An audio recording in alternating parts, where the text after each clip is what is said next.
이 예수는 하늘로 가심을 본 그대로 오시리라 라는 제목으로 은혜의 말씀을 나누도록 하겠습니다.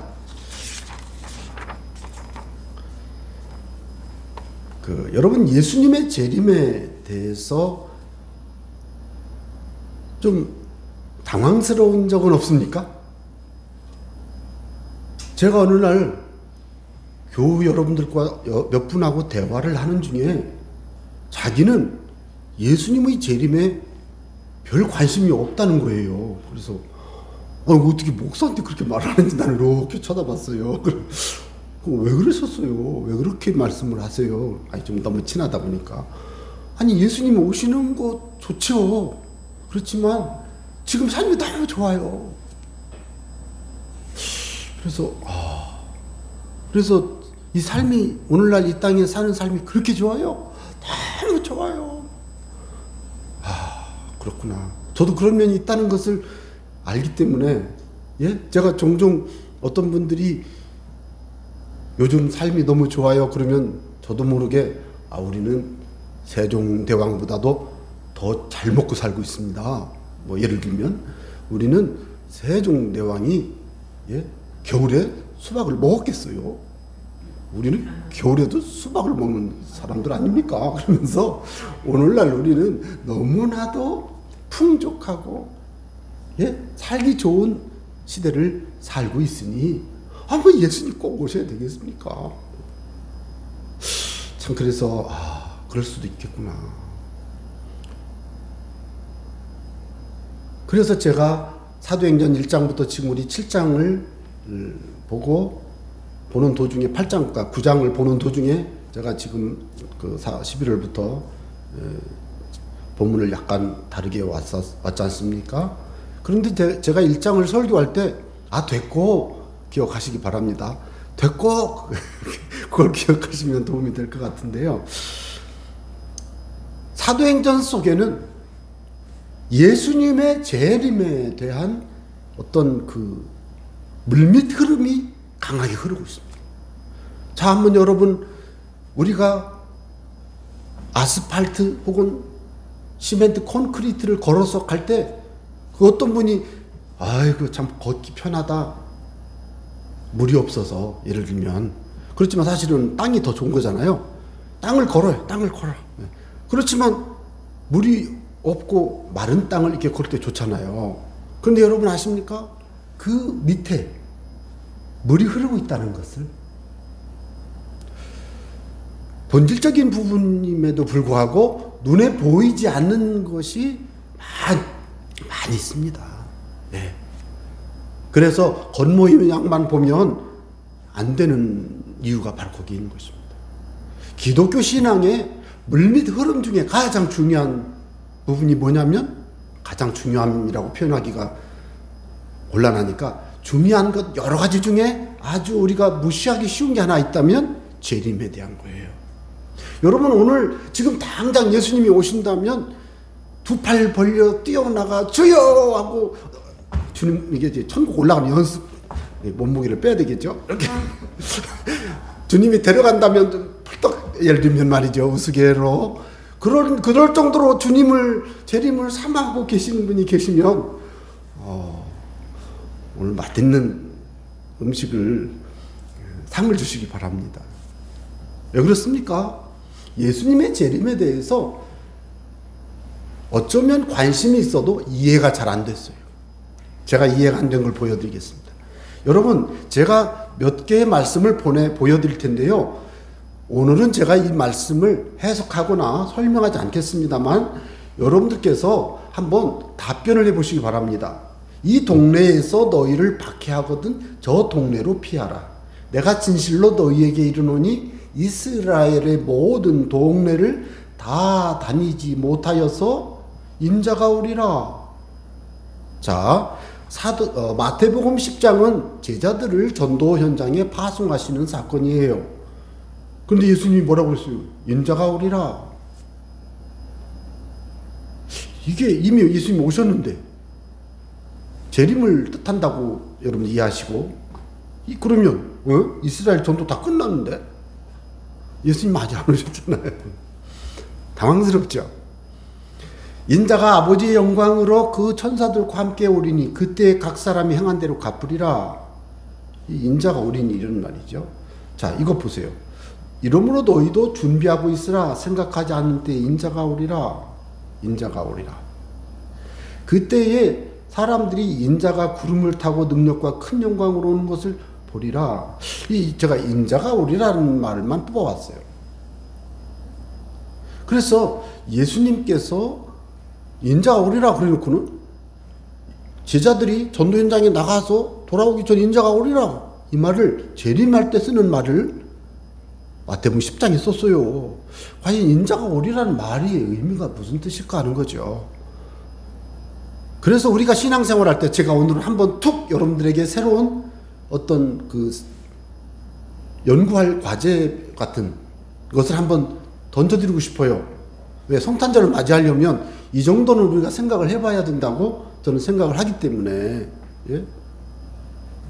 그래서 아니 예수님이 오신다고 했는데 언제 오시는 거죠? 뭐 이런 거.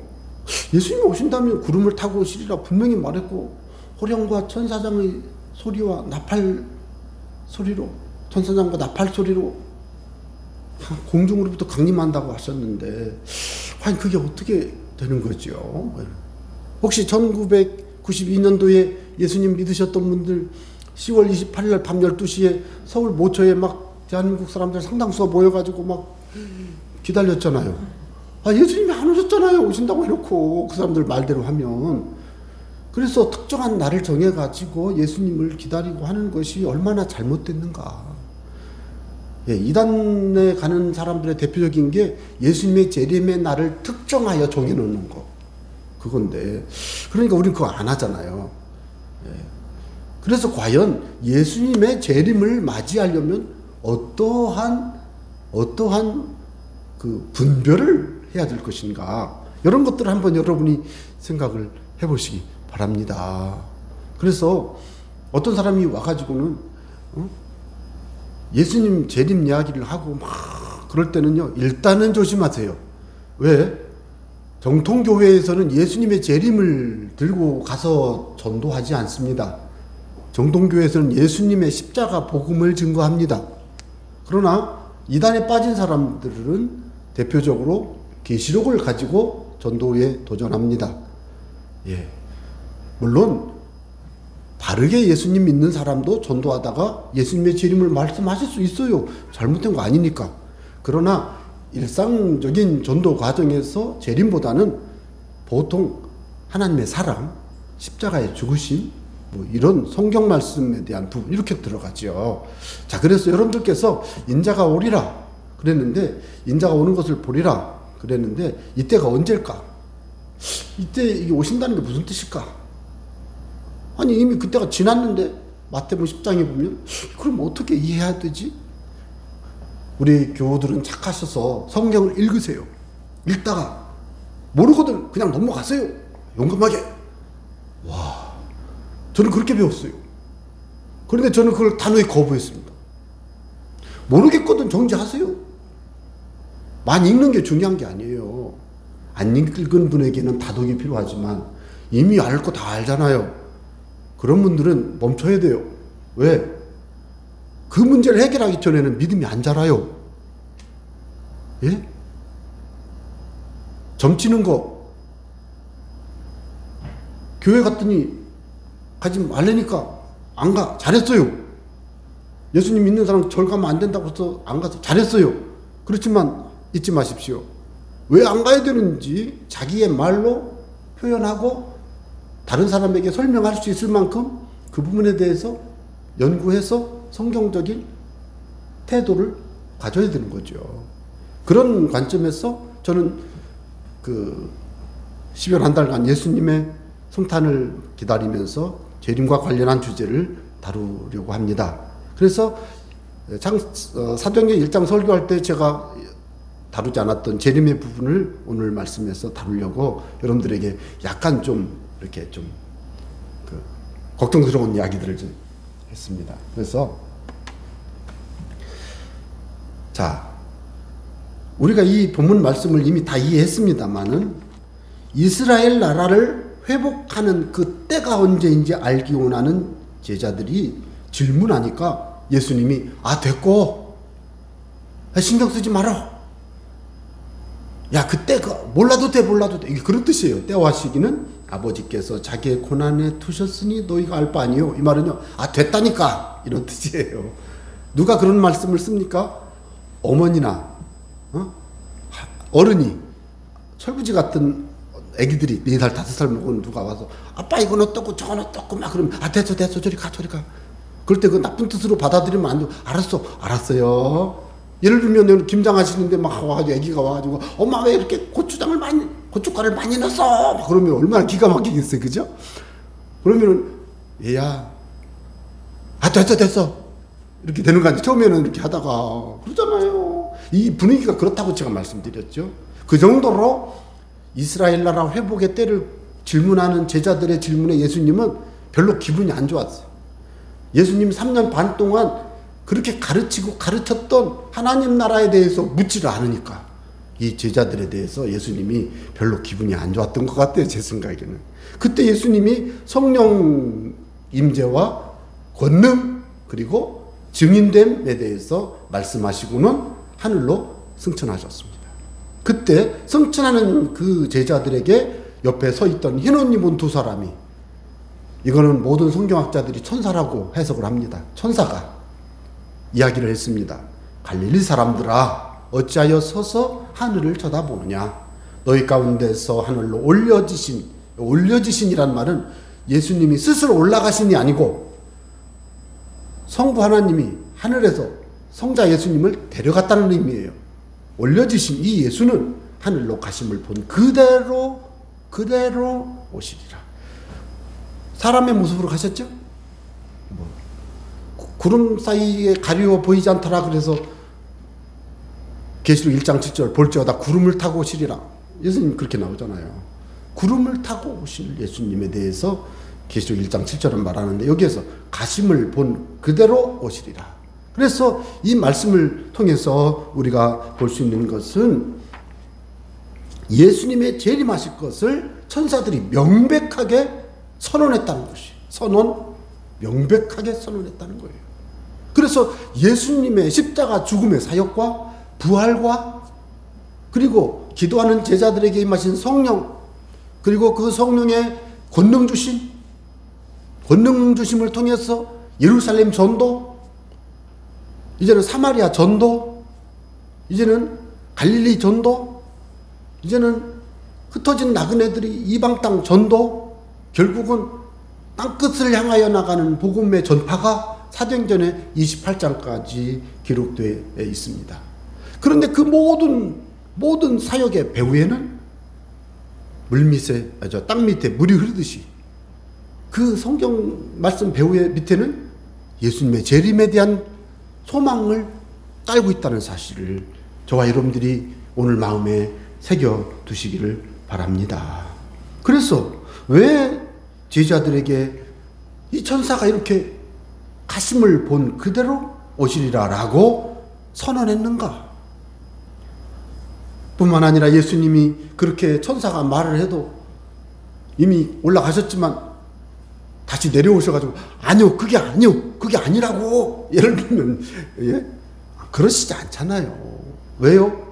하나님의 종 천사는 하나님의 수종 들은 종이니까, 메신저니까. 자, 그래서 왜 그랬을까 한번 생각해 보시기 바랍니다. 왜 그랬을까요? 이미 사도행전 이후 말씀에서 성령 강림 사건과 전도 그리고 부흥을 우리는 이미 알고 있습니다. 1장 8절의 약속대로 사도행전은 전개돼 나갔습니다. 그러니까 그걸 놓고 보면 1장의 약속이 28장까지 기록되어 있을 뿐이지만 예수님의 재림에 대해서는 아직 재림하지 않았기 때문에 어디에도 기록이 되어 있지는 않지요. 약속만 남아 있는 것입니다.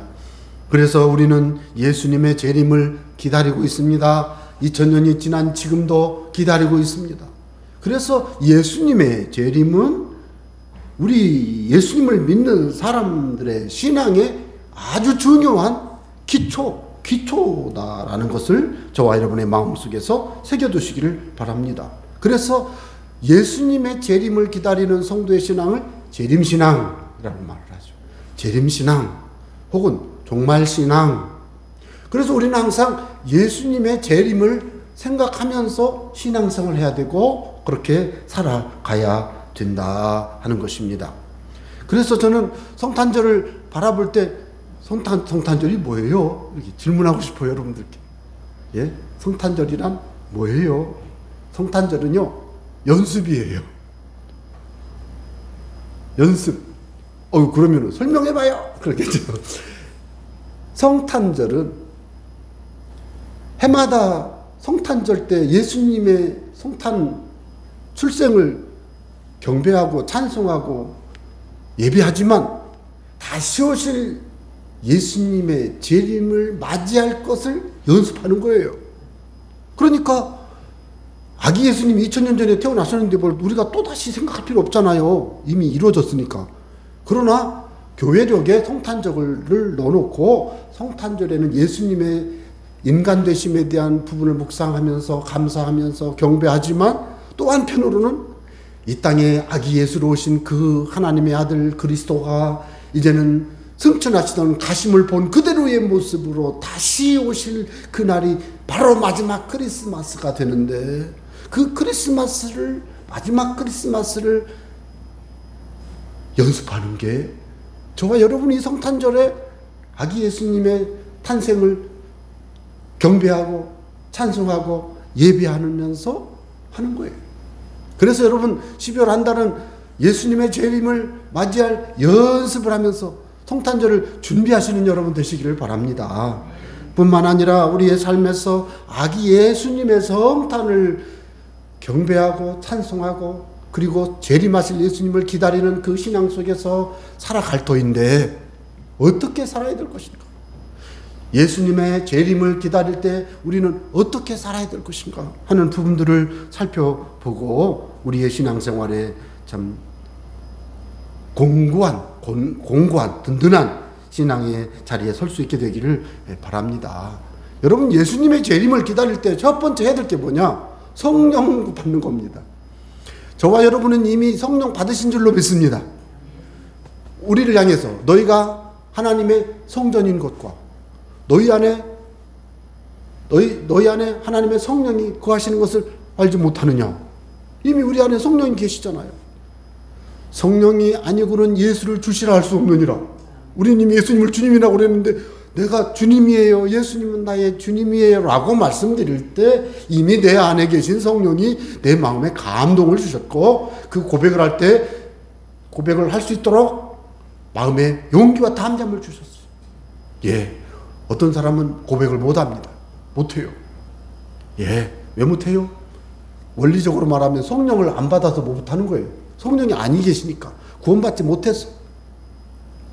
그래서 성령 받아야 돼요. 또 권능 받으시기 바랍니다. 이미 성령을 받으면 권능이 우리에게 전도자로서의 권능이 임해졌습니다만은 전도를 순종하고 성령의 인도함을 계속 받고 하나님의 뜻을 열심으로 따라 살면 내 삶에는 하나님의 은혜가 능력으로 임해서 그 능력이 불신자에게 다가가 예수를 말씀을 드리면 전도하면 그의 마음이 열리고 질병 가운데 있는 자에게 찾아가 예수의 이름으로 축복하며 기도하면 그의 질병이 떠나가고 예, 인생의 위기를 만나 절망, 좌절, 슬픔, 낙심에 있는 자에게 찾아가 예수의 소망을 말하기만 해도 그에게는 생명과 축복과 승리가 소망 중에 막 일어나고 왜? 이게 권능이거든요. 성령 받은 자는 이런 권능이 있거든요. 이미 여러분 받으신 줄로 믿습니다. 혹시 받지 못했다라고 마음에 느껴지거들랑 내가 성령 받기를 잘 못했다면 이유가 뭘까 생각을 해봐야 돼요. 첫 번째는 무엇일까요? 순종하지 아니함. 하나님의 말씀에 순종하지 아니함. 가장 먼저 말씀에 순종해야 돼요. 그 다음에 말씀에 순종하다 보면 감동이 와요. 하나님의 말씀에 빨리 일어나라, 너 빨리 일어나, 그런 감동 없어요. 성경 말씀 어디 그런 게 있어요. 근데 기도하고 막 믿음으로 사는 사람은 자고 있으면요 성령께서 일어나! 감동 주십니다. 뻘떡 일어나는 거예요. 왜? 말씀을 순종하며 살아가는 사람은 자기의 삶에서 성령께서 강하게 그의 영혼과 육신을 확 감동적 일어나! 힘을 내라! 그러는 거예요. 일어나라! 힘을 내라! 엘리야에게 하나님이 천사를 통해서 그렇게 말씀하셨지만 우리도 엘리야처럼 있으면 성령께서 우리 마음에서 일어나! 힘을 내! 내가 너를 강하게 하리라! 도와주라! 이 감동 확 주잖아요. 이거 못 받으시는 분들은요, 저한테 따로 상담을 받아야 돼. 왜? 신앙생활 그렇게 하면 안 돼요. 생각 없이 신앙생활 하시니까 그게 안 나오는 거예요. 성경 말씀 묵상하고 있으면 이게 다 떠요. 다 돼요. 저만 그런 게 아니에요. 다 돼, 다 돼. 옆에 분들한테 뭐 여쭤봐요. 이게 안 되시는 분은요, 신앙생활을요, 좀 싱겁게 하시는 분이에요. 신앙생활을 좀 잘 하셔야 돼요. 그래서 소금 맛 좀 봐야 돼요. 쫄쫄하게 해서 드셔요. 신앙생활을. 그렇게 돼야 돼요. 권능을 되시기 바랍니다. 그래서 그 사람이 뭘 해야 돼요? 전도자가 돼야 돼요. 전도자가. 이건 이미 다 하신 거지만 그래도 여기까지. 그런데 제가 그거 안 하려고 했는데 제 마음에 성령께서 이런 감동을 주셨어요. 한번 좀 물어봐라. 뭘 물어볼까요? 여러분, 오직 성령이 너희에게 임하시면 너희가 권능을 받고 예루살렘, 온 유대, 사마리아 땅끝까지 이르러 내 증인이 되리라 말씀했잖아요. 그죠? 너 성령 받았냐? 너 성령 권능 받았냐? 그럼 너의 예루살렘은 어디야? 이거 물어보래요. 감동 주시더라고. 그래서 제가 여러분 여쭤보고 싶어요. 여러분의 예루살렘에 가서 증인이 돼야 될 여러분의 예루살렘이 어디예요? 그냥 생각만 하세요. 대답해보죠. 한번 속으로 알아서 하세요. 유대는 어디예요? 유대. 예? 사마리아는 어디예요? 여러분에게. 여러분의 땅끝은 어디입니까? 중요한 것은 어디든지 가서 증인 되시기 바랍니다. 여러분, 이게 바로 재림의 삶을 사는 사람의 기본 중에 기본이에요. 기본 중에 기본. 예? 여러분, 연말인데 이제 새해 놓고 기도하고 기도 제목을 쓰실 때 우리 가족 중에 예수님 안 믿는 분이 있으면 이름을 크게 써요. 매직으로 크게 써서 벽에다 붙이고, 예? 기도하세요. 그게 여러분의, 거기가 바로 여러분의 예루살렘이에요. 여러분 형제, 부모, 사촌, 삼촌, 작은아버지, 작은엄마, 외삼촌, 외사촌 막 다 예수님 다 믿어? 그럼 외팔촌도 있나요? 우리 사돈 팔촌 막 거기는 이제 유다죠, 유다. 그랬더니 그다음 또 어디예요? 많죠. 동창 막 찾고 막 그다음 이게 사마리아지 뭐. 그랬더니 내 일본도 좀 가서 전도해야 되겠어. 그래, 일본, 여러분에게 그런 마음이 들면 거기가 바로 여러분의 땅끝이 되는 거예요. 그런 부분들을 마음에 새기고 주님을 섬기며 전도자의 삶을 살아가는 사람은 재림하시는 예수님을 맞을 준비를 하고 있는 거예요. 여러분, 그런 사람들의 삶에는 기쁨이 있고 평안이 있고 삶의 즐거움, 막 만족감이 있어요. 행복해요. 여러분, 그렇게 되시기 바랍니다. 성탄절을 맞이하면 저는 초등학교 들어가기 전에 텔레비전을 보니까요, 메리 크리스마스! 그래갖고, 메리가 뭐예요? 우리 집 옆집에 개 이름이 메리였어, 그때. 그 옆에 집에 개는 쫑이었고, 그래서 쫑은 또 뭐고, 메리는 뭐예요? 그래, 무조건 메리, 쫑, 그래. 나중에 알고 봤더니 쫑이 그게 존이더만요, 존, 요한. 근데 우리나라 사람들, 시골 사람들이 개 이름을 요한이라고 그랬어. 그래가지고, 그러면 안 되지. 그러면 안 되지. 어떻게 요한이 개가 됩니까? 그러면 안 되잖아요. 그렇잖아요. 예를 들어서. 그래서 제가 그걸 몰랐었다가 어느 날 메리가 무슨 뜻이에요? 어른한테 여쭤봤는데 몰라. 크리스마스는 메리 크리스마스 그냥 하는 거예요. 그러더라고요. 그래서, 메리 크리스마스 그냥 하는 거구나.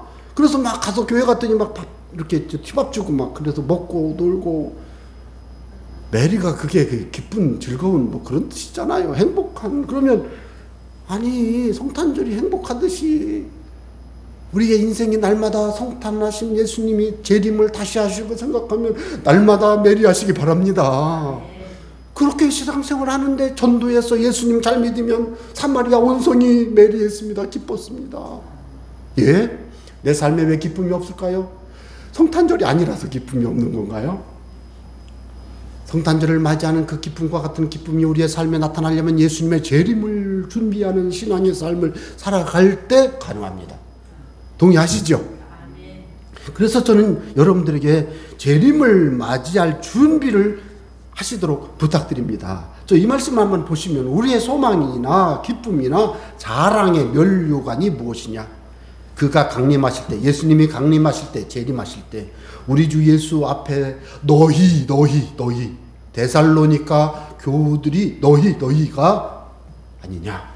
너희 데살로니가 교인들은 우리의 영광이요 기쁨이니라. 왜요?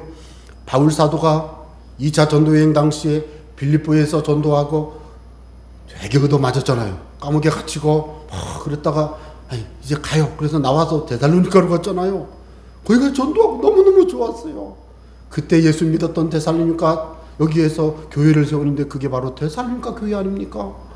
데살로니가 교회를 만났을 때 바울이 너무너무 행복했고, 데살로니가 전서후서 읽어보면 데살로니가 교인들은 열심히 예수님을 믿었던 사람들인데 얼마나 예수님의 재림을 사모했는지, 일도 안 할 정도로 막 예수님을 너무 사모해가지고 일 좀 해 일하면서 믿어, 일하면서 예수 믿는 거요. 그게 데살로니가에 나오잖아요.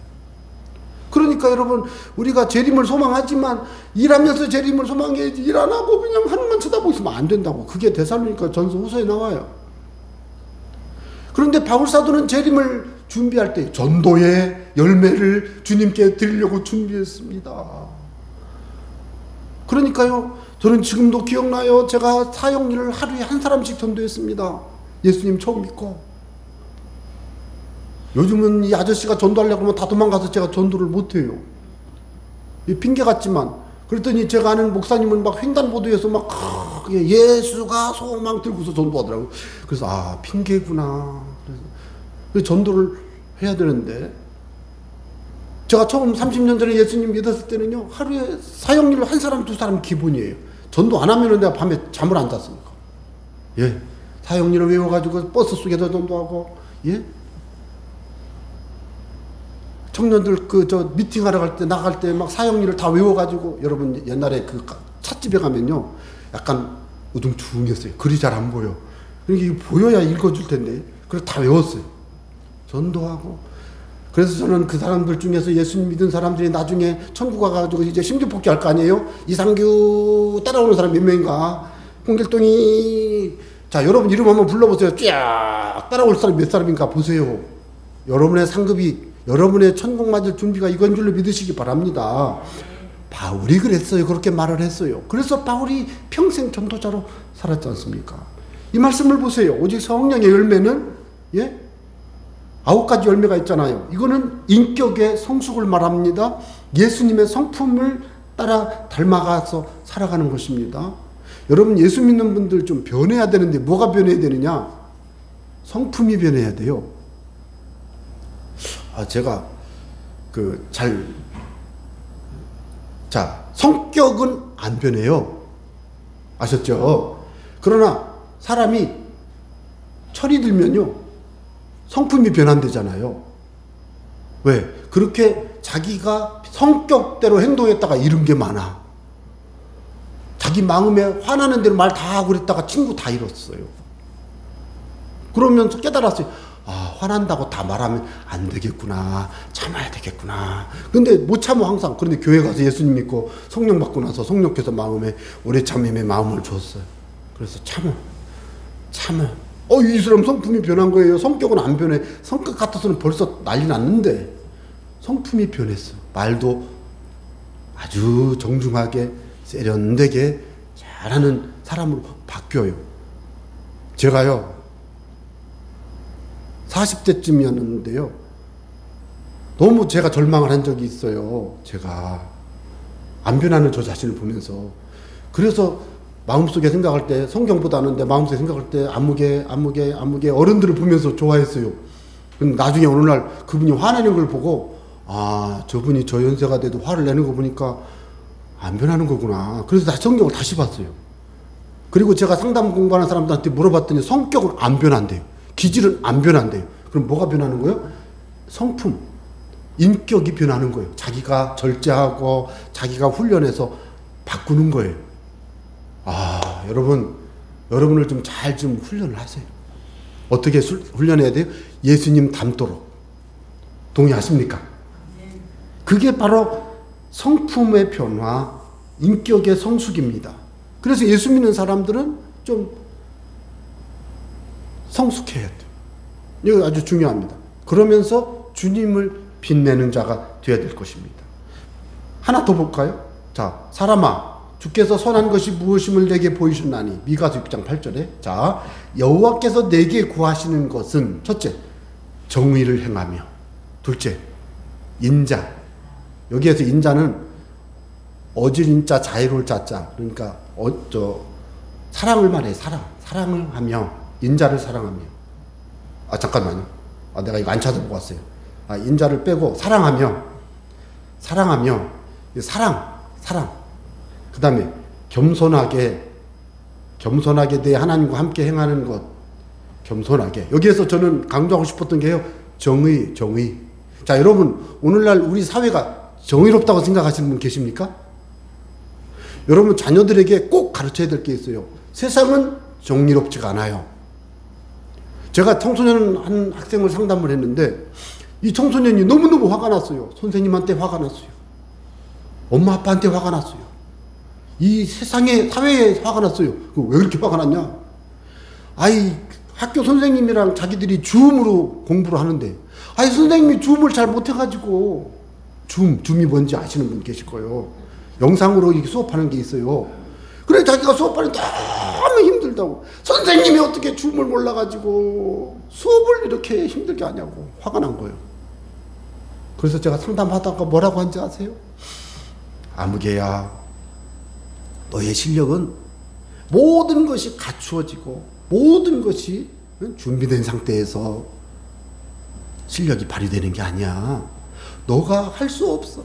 누가 봐도 할 수 없어. 그래도 그런 환경 속에서도 자기를 조절하고 견뎌내면서 그 위기 상황을 대처해서 좋은 열매를 맺을 때 그게 너의 실력이야.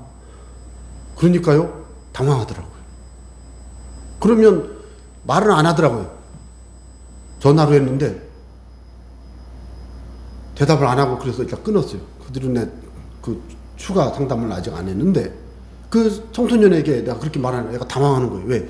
나를 가르치려면 완벽한 조직, 사회, 이런 걸 원하는 거예요. 이게 젊은이들의 마음이고요. 청소년들, 어린이들의 마음이에요. 그 어른들이 얼마나 힘들어요. 그래서 그 어려운데 꼭 가르쳐야 될 게 뭐냐? 정의롭지 못하다는 걸 빨리 가르치세요. 어린아이에게 5살, 4살 빨리 가르치세요. 세상은 정의롭지 않다. 그러니까 이 정의롭지 못한 사회에서 내가 정의를 지켜야 된다. 나를 위한 정의. 일단 자기를 위한 정의를 가르쳐야 돼요. 그리고 가족을 위한 정의. 예? 우리 집에 도둑이 들어오면 어떻게 해야 되니? 힘을 모아서 막아야죠. 이거 가르쳐야 돼요. 예. 나라에 불법이 성하면 어떻게 됩니까? 그게 바로 이제 우리 종교의 역할이죠. 나라를 굳센 나라로 세우기 위해 우리가 좋은 국민이 돼서 나라에 봉사하고 이 나라를 강하게 세워나가는 애국 시민이 돼야죠. 잘못하는 일을 보면 안 된다고 말하고 고쳐야 된다고 말하고, 이거예요. 이게 정의예요. 기독교인의 정의는 또 있어요. 성경이 아니라고 하는 건 아닌 게 정의예요. 여러분, 연세 드신 분들, 여러분 자녀가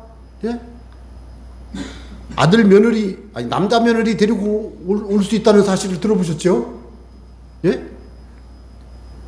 이해가 되시나 모르겠네. 여자 사위 데리고 올 수 있다는 사실을 들어보신 적이 있나요? 이게 지금 우리 현실로 돼가고 있는 상황에서 성경에서는 뭐라고 했습니까? 아니라고 그랬죠.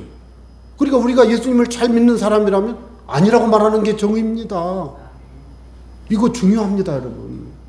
그래서 오늘날 기독교인들이 힘든 이유가 애국을 어디까지 해야 되느냐, 구분이 안 돼. 국가가 시키면 다 해야 돼. 맞아, 해야 돼요. 그러나 국가가 시켜도 아닌 건 아니라고 말하는 게 종교예요. 그래서 여러분, 사회가 번성할 때는요, 종교가 바르게 세워져요.